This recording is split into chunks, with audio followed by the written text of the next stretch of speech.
आज बिरयानी पकाउन आएको छु मटन बिरयानी यस्ता यस्ता पिस छन्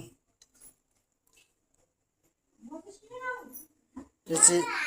आधा केजी मासुमा मात्रै छ मतलब घरको लागि हो कुनै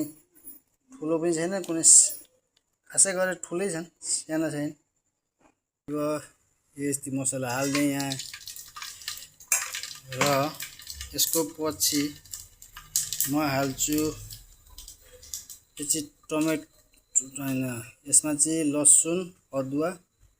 अनि खोर्सानीको धुलो यति मात्रैको पेस्ट हो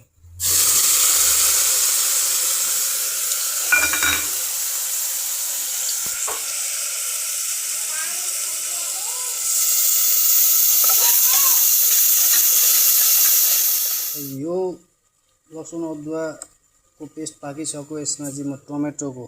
ग्रेभी अलिकति मिक्सिङ गरेर हाल्दैछु हाल्दिएँ यो पनि मजाले पाक्नु पर्यो त्यहाँपछि हाल्दैछु मसलामा धनिया पाउडर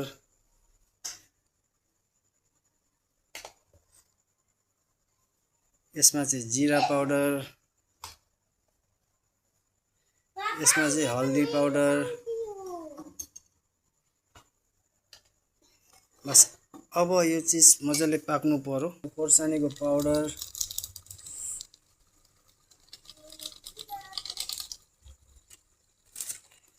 काश्मीरी लाल मिर्च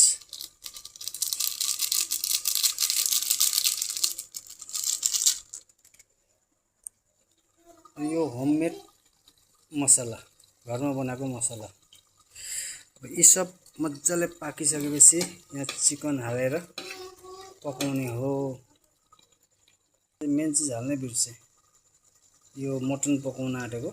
निमक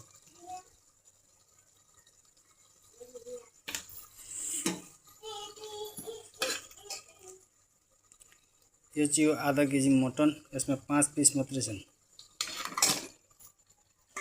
मजाले मिक्सिङ गरेर कमसेकम 2-3 सिटी लगाउनु पर्छ किनभने यता ठुलो पिस छन् अलिक साह्रो पर्छ पकाउन भइसकेपछि यहाँ दही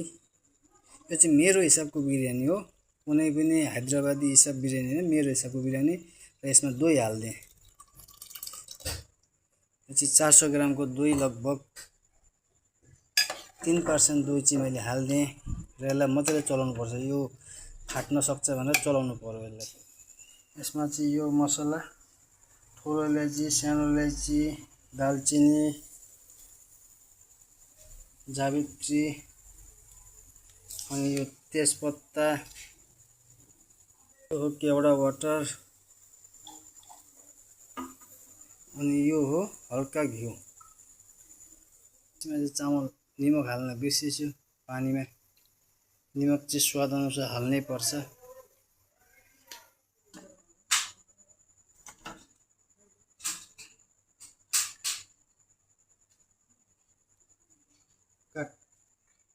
यो बिरयानी बनाएको तल चाहिँ मटन छ घिउ हो यो चाहिँ कुनै पनि उसको लागि हैन यो चाहिँ घरको लागि हो 200 ग्राम हो कि 100 ग्राम हो त्यो जान्दिन यो प्याज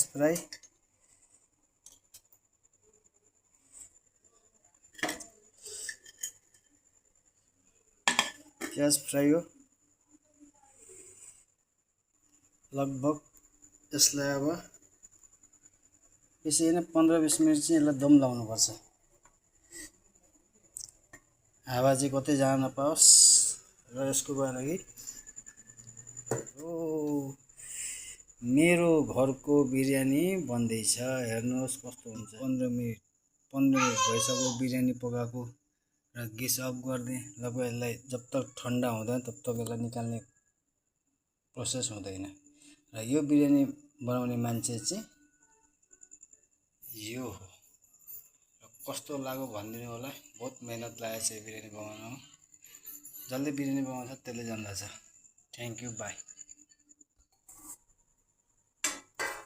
बिरयानी पाको अब बिरयानीमा चाहिँ के छ तल भन्ने खालको यो चाहिँ अलिकति भाँडो सानो भयो क्या मग सेन्डाएर आएछ कलर हाल्नु भएन माथिबाट कलर किन हाल्नु कलर दिनेको यहाँ यस्तो भइरहेछ राम्रो हुन्थ्यो हाल्दा एक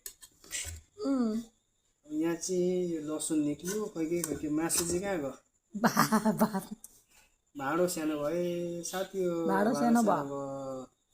भाँडो सानो भयो तर मग मग बास्न आइरहेछ